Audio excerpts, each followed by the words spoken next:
Okay guys, so what I'm going to be doing now is actually mixing up the product, and what I actually do is mix it by weight. The measuring cups, if you're using like a measuring cup like that, then once you've filled up your pot and you're doing your ratio, say it's a 10-to-1 mix, when you get to that point and you've mixed it, you can no longer use that pot because you can no longer see the measurements. So for me, if you do run out of paint, you can generally use the same pot, just pop the lid off and then reweigh, zero back to where you were, and then reweigh back over the top of the other paint you were already using.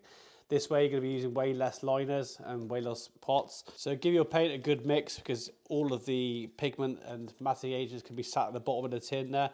So I always give it a mix for generally a couple of minutes sometimes, just to make sure it's all well stirred in. This paint is a 10-to-1 mix. So the best way to view this is that there's 11 parts to this mix. 10 parts paint, 1 part hardener. Take your calculator and you'll weigh in whatever number you put into. So say you get to 500 grams of paint, you would divide that by 11, which is 10-to-1. Whatever remaining amount was left, then that would be your hardener. So what we're going to do is just keep it simple and do 300 grams. 300 grams, we call that. And you divide that by 11, and that equals, so if you add a 0 where the point is, that is 270. To get it back up to 300, that would be 30 grams.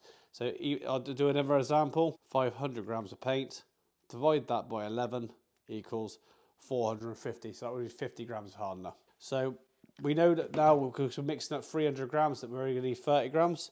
So what I'll do is I'll pour in 300 grams of paint. Just make sure you keep your paint tins clean, because you do not want to be put this back in your van covered in rubbish, and also it help the lid seat back down properly. So if you're storing it for longer periods of time, then it's not going to dry out. So now we've got our paint inside the plastic liner here. What we're going to actually be doing is putting the SB200 hardener in, and this is going to be, like I said, it's going to be 30 grams, which is your 10-to-1 mix. So what I'll do is zero my scales back up again. So I always go back from 0. I find that a lot easier. So if the scales do go off, I can sort of roughly get back to where I was. So what I'll do now is just start pouring it. Okay. 30 grams. If you're doing bigger panels and bigger areas, what you want to be doing is dropping in a bit of slow thinners. This is going to help to keep the edge wet on bigger panels. So if you're doing garage doors, or you're doing cladding work, or even composite front doors, sometimes it's worth dropping some in. And I would say around 10% is about right. But if you're doing over the 30-degree mark and it's a really hot day, then you might want to put 15%. But you just got to judge it really on the day and just do a couple of test patches to see how the paint's flowing out. You don't want it really drying too fast, especially on bigger panels, because you'll see it, it's like a flashing effect. You'll see where they're joined together. So by putting a bit of slow thinners in, just open up that drying time. It's going to level out a lot nicer. I think 10% is a good number to start at, but if it gets really hot or it's directly in the sun, then you might want to drop 15 to 20% in, I would say. You want to weigh it off your total amount, but it depends again on how big that panel is. So I'm going to take it off my scales and actually give it a good mix up now. I would do this for a couple of minutes. I wouldn't be rushing this, because you want to make sure that all the products are mixed together well. Okay, so now that's mixed up, what I'm going to be actually doing is popping my lid on, like so. Put your black cap on top. Once you have mixed the hardener with the paint, then your pot life is between 2 to 3 hours, I would say, before it starts crystallizing. What I do find with some of these products is they can look quite wet still, but then when you actually try to spray it, the chemical reaction's already began, so it can come out quite spitty. So I say after 2 or 3 hours, especially on a hot day, I have to just play that by ear. Do not leave this inside your gun. Make sure that if you are stopping for lunch, I would always pop the gun off and just squeeze a bit of thinners through the nozzle, just get the initial amount of paint out of the gun before I go to mix my other batch. If you come back after lunch and it's all dried in the gun, then you're going to find it very difficult to get it out of the gun. So I say always keep a bit of thinners going and just keep the gun clean all the time. Do not leave it for long periods of time.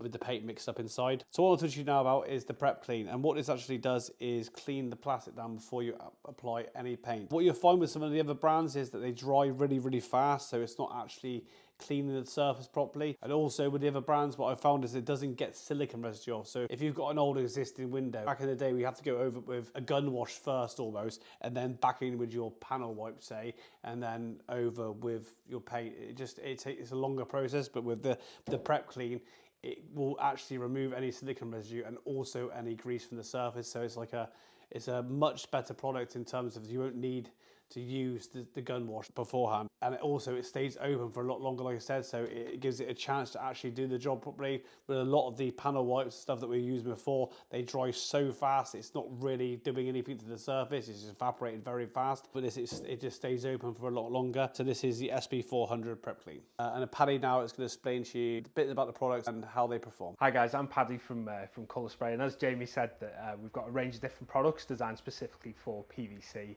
GRP and powder coated aluminium as well. So as Jamie said, there is a difference between our two products. We do a single pack product, which is typically referred to as a 1K, and then we do a 2-pack product referred to as a 2K product. Omnicoat S, which is our single pack product. Basically a single pack product requires no additional products or additives to it or anything like that. It's ready to be used straight out of the can. That is great for doing windows, window frames and things like that. It does kind of break down a little bit in terms of durability. It's a very, very durable product, very, very colour fast, and a great product to use for the simple coating of PVC. When you need something that's a bit more durable for things like front doors or door frames and things like that, then it is certainly the 2K product that you want to be doing with. The reason is that the 2K product uses a hardener, which essentially cross-links the product. Basically, it will just give you a lot better strength in terms of durability and resistance to sort of damage or marring, but also chemical resistance. So if you have customers, then you have your window cleaners or someone cleaning their door later down, as long as they're using the right products to do that, it should be impervious to that. So our 2-pack product that we do is called the ColorSpray PVC 2K. It's really ideal for spraying flat PVC. It's quite a low viscosity product without sacrificing any sort of coverage. That gives you a really, really smooth finish on flat PVC. So it's great for getting that kind of dead smooth kind of mirror finish that a lot of people are obviously looking for on their jobs. That is available in a range of gloss levels from dead matte, semi-matte, satin and semi-gloss then as well. It's available in a wide range of colours. We do have a standard range that we can help you on with some marketing materials, but ultimately we can mix anything that you need as well. So when you are placing your orders through the Abode Spray Supply shop, obviously just let them know and the guys will let you know whether it's ready to go from a formulation that's already ready, or if we just need to get that match before we get sent out. We do advise that you use one of the slow thinners. Basically what this will do is just keep the paint a little wetter than it would usually be, just so that you can keep a wet edge to the paint as you're spraying, and it gives you a nice even finish across larger surface areas such as PVC doors or PVC panels. A 2K product is cured using a chemical used isocyanates. Isocyanates are quite a dangerous product if not treated with great care. What we would advise for you to do is check out the HSE website to look at the safe use of isocyanates training document. That will give you a great overview of what you need to be careful of when you're spraying on site. In addition to that HSE guidance on the safe use of isocyanates, there is legislation coming in now where anyone who's handling or using isocyanates as part of their job needs to complete additional training. If you get in touch with Jamie, then we have a way to get you the correct training course that is appropriate for the jobs that you'll be doing, and we can get you registered on there.